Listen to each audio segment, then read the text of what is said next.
I talked to my mom about domestic abuse.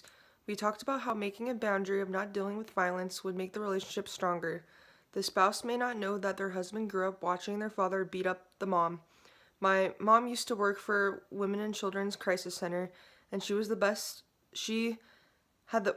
in the best circumstances in home lives because it was surprising of what goes on behind closed doors. One father would do satanic rituals with his son. Some families dealt with drug addictions and would seek help at the facility.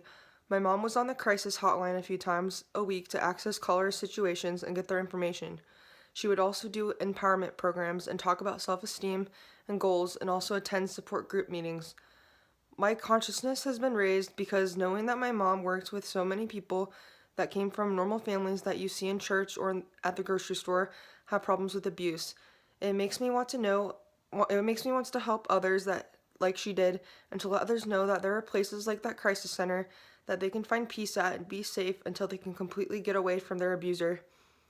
This action linked to a different kind of relationships relating to violence like intimate partner violence.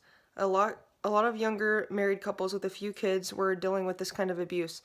A lot of people my mom knew would not want to call the police, which related to the book on page 427, which showed that 38% of women being abused does not want to get their offender in trouble. I knew that this was a big issue before taking this course, but I did not know how common it was, especially rape being almost as common as other things like going to the beach and using the birth control pill. My feelings are strong on this subject, and it makes me want to help others that are dealing with this. When I see couples getting into arguments or fights, it makes me wonder what goes on when they are alone.